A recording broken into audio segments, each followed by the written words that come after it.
All right, let's go this the way. Uh-oh, I see a valve cover off. Oh, oh, holy crap. What in the... Ooh, y'all see that?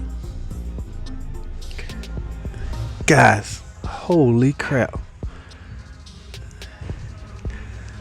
This obviously was a ticker. And y'all know my man's good about picking the correct side that's making the ticker noise. Look at this valve cover. Oh my goodness. I don't even want to show y'all what kind of car this is because it don't. Look at this. I need gloves, guys. Holy crap.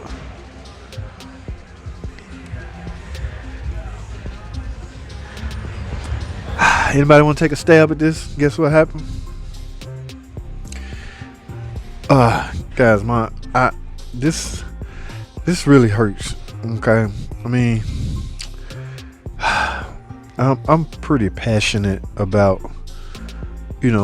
auto repairs, car repairs, but abuse, neglect. It's like seeing like if you're passionate about animals and you see one of the favorite animals you love, such as dogs. If you're passionate about dog and you see one that's malnutritious, like the owner intentionally not feeding them, it will bother you.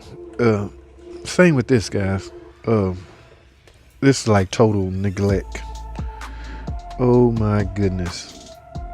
Now, I'm assuming he's not gonna even try to fix this, guys. Because here, y'all keep in mind, we are lawsuit prone, guys. Anything the dealership do, they under a higher level of scrutiny, I want to say, but they're held to a higher standards, guys. So yes, we can try to clean that up, put some degrees in there, run it.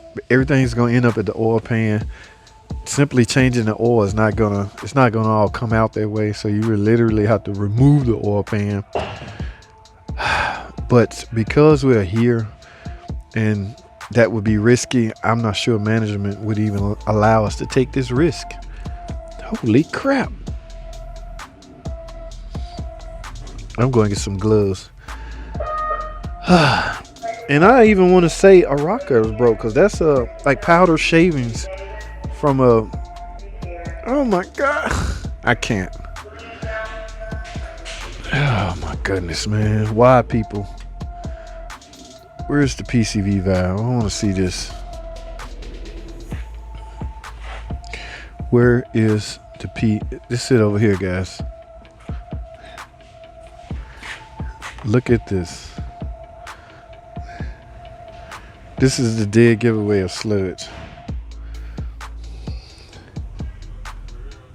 Holy crap.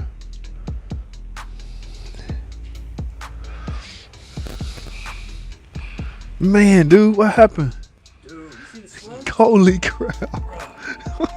Just look at this thing. Look at this full of shit. There's supposed to be a little seal there. You can't even see it. You gonna try to fix the tick? Right, it's engine time, ain't it? I got this far, and I said, came and took pictures and sent it to the customer. Hey, Oh, they did? This shit had P06DD, ticking noises. Oh, they did? The timing cover was pissing oil. They said, you want to suppress our engine? They said, oh, no, I did it in car. All right, guys, so I had to go get some gloves, guys, because I wanted to see. I mean, I understand it's cake, right? But I wanted to see the severity of it. Wow. Holy crap. Look. Holy crap. Oh.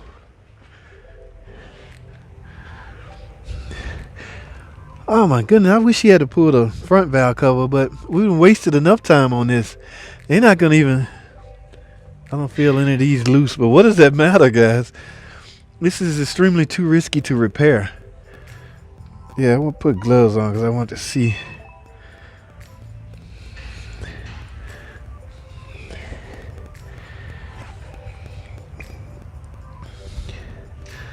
Guys, what else besides, who you engine heads out there, what else besides lack of oil change would cause this?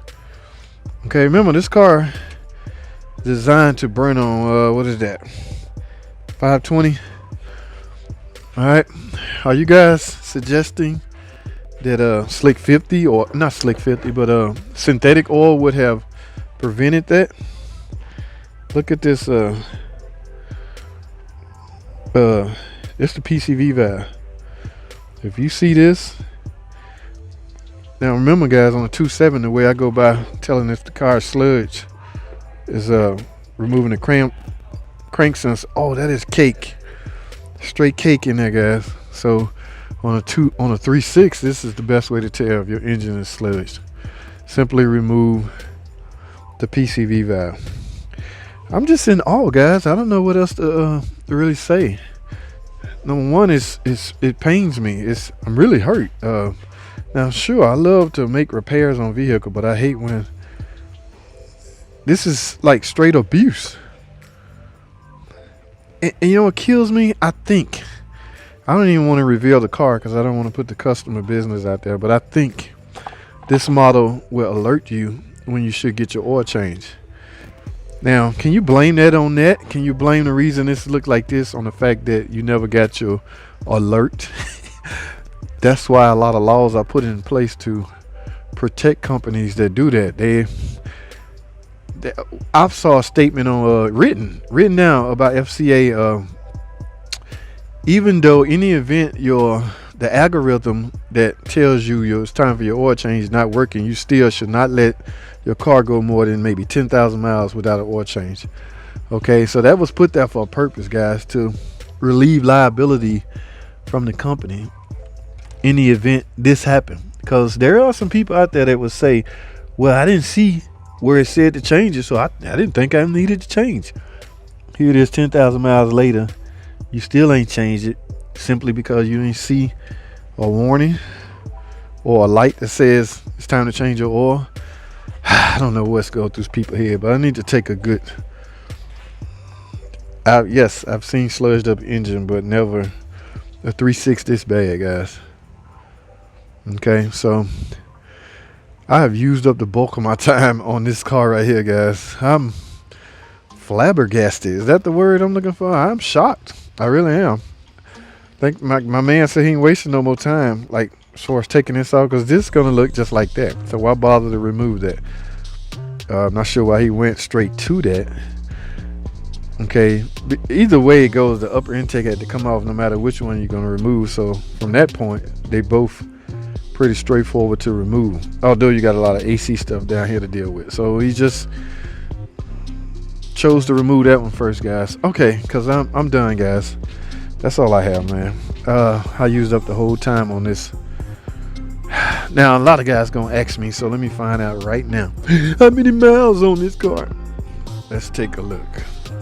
Again, I'm trying to protect the customer's identity. In fact, I do not even want y'all to see what kind of car it is. All I want y'all to see is the mileage. And it is, zoom in. What does that say, guys? 131. Okay, it's trying to focus.